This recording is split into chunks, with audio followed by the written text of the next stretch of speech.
आप सभी को एग्जाम नैनो यूट्यूब चैनल में फिर से हार्दिक स्वागत है। आज हम लोग डिस्कस करेंगे जो पेपर कटिंग में आया है कि आईआईटी के एडमिशन टेस्ट के बराबर जो है अपना जेटेट का सिलेबस है, जो कि एकदम 100% सही है। इस पर हम लोग डिटेल में डिस्कस करेंगे कि आखिर सिलेबस को ऐसा कौन बनाया, क्यों आखिर आपका सिलेबस इतना हार्ड हो गया, और साथ ही साथ चर्चा करेंगे कि सिलेबस चेंज हो सकती है या नहीं। और उसके बाद हम लोग चर्चा करेंगे कि अभी आप क्या करें, व्हाट टू डू नाउ। अभी आपके पास प्रेजेंट में क्या करना है, वर्तमान में क्या आप सिलेबस के भरोसे बैठे रहे या क्या करना है, डिटेल्स में हम लोग बात करेंगे। तो हम लोग सभी जो है सिलेबस देख चुके हैं, लेवल 1 का सिलेबस क्या है, लेवल 2 का सिलेबस क्या है। और यहाँ आज के पेपर में पूरा डिटेल में इसका एक डिस्क्रिप्शन आया है कि आखिर क्या क्या घटनाएं हुई जिसके कारण सिलेबस इतना बड़ा हम लोगों को देखने को मिल रहा है। तो यहाँ पर जूम नहीं हो पा रहा, तो यहाँ पर हम बता दें कि यहाँ पर जो साफ साफ प्रभात खबर में ये न्यूज आई है और यहाँ लिखा हुआ है कि जो सिलेबस बनाया गया, ये सिलेबस कौन बनाया। इस सिलेबस को बनाया विभाग के द्वारा। विभाग कौन है आपका, जैसे कि आपका जब जॉब लगेगी तो आपका विभाग कौन सा हो जाएगा, स्कूली शिक्षा एवं साक्षरता विभाग। जब आप टीचिंग का जेएसएससी के बाद एग्जाम देने के बाद, तो ये जैक क्या क्या आता है, जैक अपना प्रस्ताव, यानी कि जैक ने प्रस्ताव रखा था कि जो सिलेबस है वो आपका सीटेट के अनुरूप लेने को कहा था। जैक ने क्या कहा था कि सिलेबस जो है आपका सीटेट के अनुरूप हो, अकॉर्डिंग टू द सीटेट। और ये कहाँ गया था, जैक किसके पास गया था, विभाग के पास, जो कि है आपका स्कूली शिक्षा एवं साक्षरता विभाग। बट विभाग ने इस पर सहमति नहीं दिया कि सिलेबस सीटेट के अनुरूप हो, और विभाग ने ये नया सिलेबस जो दिख रहा आपको, वो सिलेबस आपको देखने को मिला।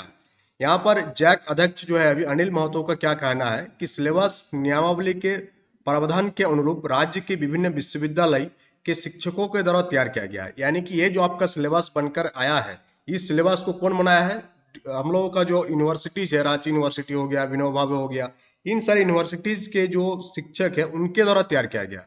और साथ ही साथ नियमावली में क्या कहा गया था, अगर आप नियमावली को ध्यान से देखेंगे तो वहां लिखा हुआ है कि syllabus according to the inter स्तरीय और स्नातक स्तरीय सिलेबस की बात कही गई है। तो पाठ्यक्रम भी इसी के अनुरूप है, एक भी चैप्टर सिलेबस से बाहर का नहीं है। ये कहना डॉक्टर अनिल महतो, जो कि अध्यक्ष है जैक का।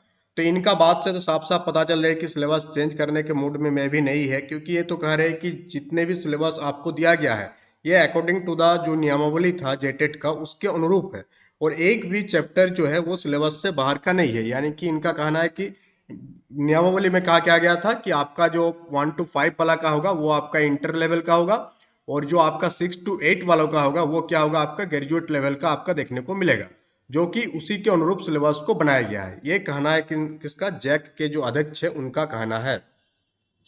बट अगर हम लोग ध्यान से देखेंगे तो स्कूली शिक्षा एवं साक्षरता विभाग द्वारा इसी वर्ष जो है कक्षा 1 से 5 की परीक्षा के लिए 11वीं और 12वीं के सिलेबस और कक्षा 6 से 8 के लिए सिलेबस राज्य के विश्वविद्यालय के सिलेबस के अनुरूप रखने को कहा गया है।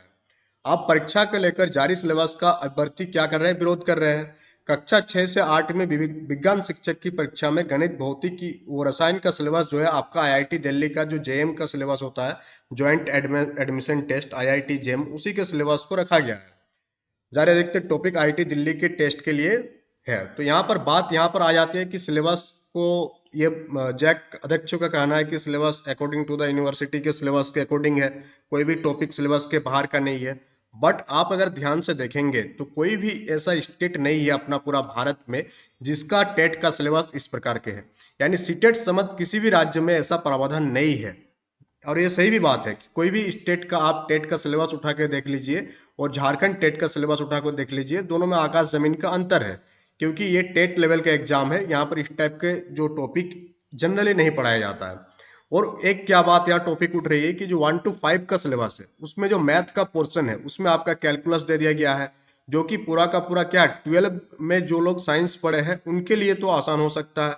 बट जो लोग 12 में मान लेते हैं कि आर्ट्स पढ़े हैं, कॉमर्स पढ़े, आर्ट्स पढ़े हैं, कॉमर्स पढ़े हैं या मैथ नहीं रखे हैं, तो उनके लिए तो वो क्या हो जाएगा, मुश्किल वाला हो जाएगा। तो यहाँ क्या लिखा हुआ है कि कक्षा 1 से 5 की शिक्षक पात्रता परीक्षा में शामिल होने वाले अभ्यर्थियों के लिए इंटर पास होना अनिवार्य है।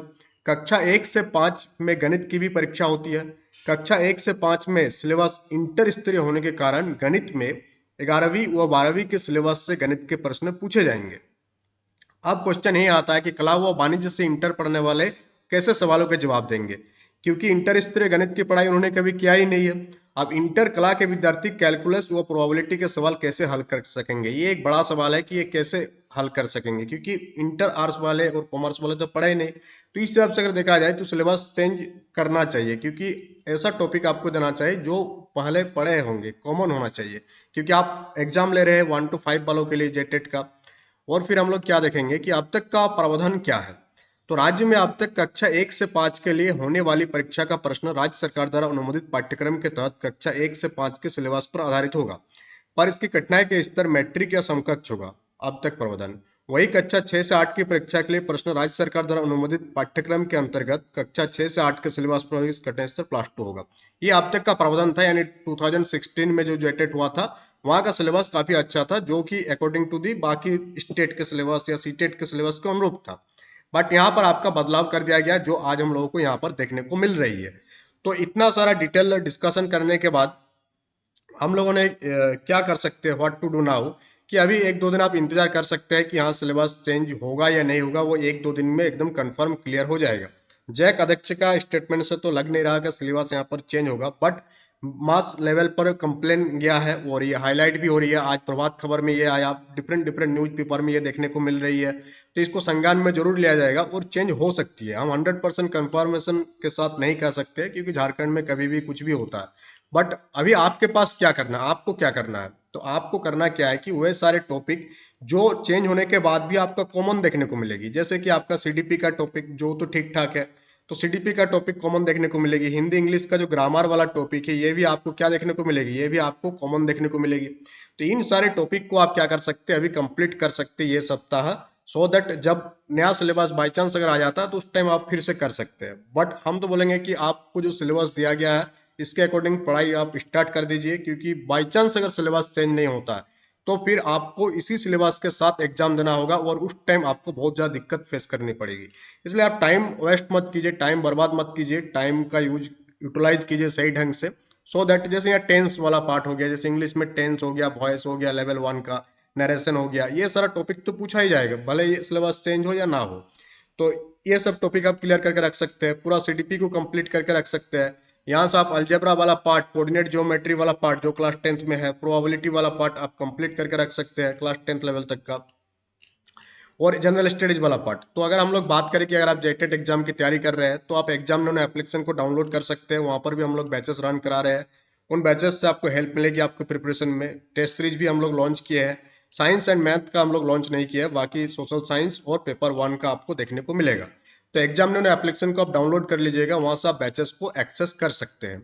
अब इसका समारी यही है कि अभी आप पढ़ाई जारी रखिए, अगर जो भी होगा देखा जाएगा। कॉमन टॉपिक को आप खत्म करते जाइए, सो दैट आपका एग्जाम से पहले पूरा सिलेबस कंप्लीट हो जाए।